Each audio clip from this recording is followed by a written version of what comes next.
Hey guys, welcome back to the Goodfellow Podcast. I'm your host, Joe Barone.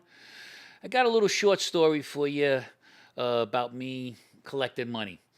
I had to really divulge my head into this because I got to say certain things, and some things I can say, some things I can't. I've collected money for a lot of years, as I've been saying, and as most people know, especially the people I've collected from. but, anyways, there's all kinds of different ways to collect the money. Sometimes I would go with somebody. I had a guy that would come with me, or sometimes I go by myself. It all depending on the situation, depends on the amount of money, and just stuff like that. You know what I mean?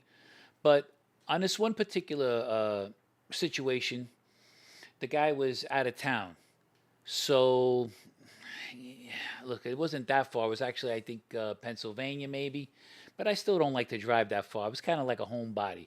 I like the five boroughs where I was: Brooklyn, the Bronx, Manhattan, that kind of thing. Anyways, a friend of mine, he had asked me, he says, Joe, could I see you? And I said, okay, sure. So I go down, I see him, and he says, listen, this guy, for the last, I think it was 3 years, maybe 4 years, I think. I'm not exactly sure now because it's been a long time ago, but it was long. The guy owed him $6,000. Now, $6,000, yeah, it's not a lot of money, but I guess he just figured he'd turn me on to it. So he tells me what happened about it, how it got loaned out, why it got loaned out, the usual stuff that I got to listen to for a little while. Because, you got to sit there and listen. Now, most of the time when I collect money, I do it a couple of different ways. I could ask for half the money, which I get half of the money. If it's 5,000, I get 2,500. 10,000, of course, five. Or I can get a third, depending if I like you or not. And then if I think it's kind of easy, I'm only going to ask for a third. So as with that, so he says to me, he says, tells me where the guy is, tells me the guy's name. I said, listen, can you do me a favor? Tell me a little bit about the guy. What does he do for a living? What's his wife's name? Hobbies? Things I used to ask like that. Well, sure enough, he tells me. So I says, okay. So he gives me the phone number to the guy. He says, I'm not going to go out there, but if I can, just give me a third. He says, okay, Joey. Anyways, I called the guy up. I said, hey, let's say his name is Ralph. I don't know. Hey, I get on the phone. I say, hey, Ralph, how you doing? He goes, hey, how you doing, man? Everything all right? I said, yeah, no, good, good. He goes, who is this? So, because you catch people off guard like that all the time. I said, hey, listen, my name's not important, but I'm a friend of so-and-so's. I says, I'm not an attorney. I'm not a law enforcement of any kind. I'm a friend of his. And he goes, okay. I said, listen, you owe this guy $6,000 for like the last, 3-4 years now. He says, I was just about to send him a little something. I says, come on. Yeah, they all say that. It's like when you call somebody, go, I was just talking about you the other day. You haven't seen him in 10 years. Yeah, okay. But my name come up the other day. You said it just because I called. Anyways, he said, I was just going to send him something. I said, look, you weren't going to send him something. I said, if you sent him $200 a month, you would have had this thing paid off already. I said, look, I'm not going to tell you what to do. I think it's a good idea to pay him. The guy did the right thing for you, this and that. I says, but, listen. I says, hopefully I'll never have to see you again. And, you'll never get another phone call from me if you do what's right. You know what I mean? He goes, no. With that. I said, listen, by the way, I said, what year is that Mustang in the garage? I said, that car's what is it, a 60? He said, it's a 67 Mustang. I said, what color is that? That's beautiful. What is that, like a teal green with the white convert? Oh, my God. I said, I can't believe it. I said, I always wanted to have a Mustang in my life. I never got one.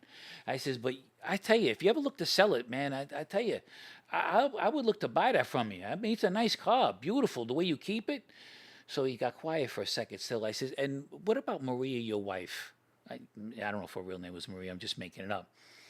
I said, what about Maria? I said, Maria, I says, I tell you, something? One day, I hope to be as fortunate and as lucky to find a woman as beautiful as your wife. I says, I wonder, if she cook or anything like that too, on top of the way she looks? I says, she's beautiful.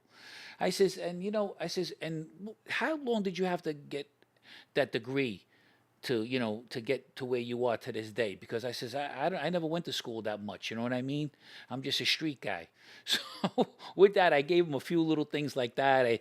I described his house where he was living in a little bit, the area. I says, Barone, I says, maybe one day when I make enough money, I'm gonna be in the same kind of area as you, because it was supposed to be some kind of exclusive place in Pennsylvania. This guy had a ton of money, and he just didn't want to pay my friend. Anyways, with that, I said, listen, will you do what you got to do? I says, hopefully I'll never get to see you. Take care of yourself. I says, and take care of that car, because it might be mine. Anyways, he says, okay. Now, I didn't know what he was going to do. So I go to bed that night or whatever. I don't think nothing more about it. It's out of my head. I figure, this guy's not going to pay, whatever. Listen, I didn't know what I was going to do. So I get up in the morning, my usual time, about 5 o'clock. About 6:30, 7 o'clock, 8 o'clock, something like that. I get the phone call from the guy. I think now he gets on the phone. He says, hey, Joe, could I see you? I said, yeah, sure. He says, can you come by? I said, yeah. So now I'm thinking, what happened? Something happened. This guy called the cops on him or something or whatever. Anyways, I go down there, and sure enough, what happens, I go to the place where he's working and everything, and I said, what's going on? He takes me in the back, and he shows me the Western Union. The guy Western Union the money that morning. All right, he got up at 6 o'clock in the morning, too, this guy to Western Union, the whole 6,000. So I says, okay, so I got my 1,800, and I said, okay, so let me ask you a question. Who else owes you money? So anyways, with that, he and I, we sat down, and we started going over a list of the people who owed him money, and sure enough, little by little, as the time was going on, I started collecting money. Now, that was only one way I collected the money. Other ways, of course, I had to use, this. Every once in a while, I'd have to use this. And then if I brought my friend. But that's just one of my little short collecting stories. I hope you like it. I'll have more of them for you, too, on the way up. You guys take care of yourself.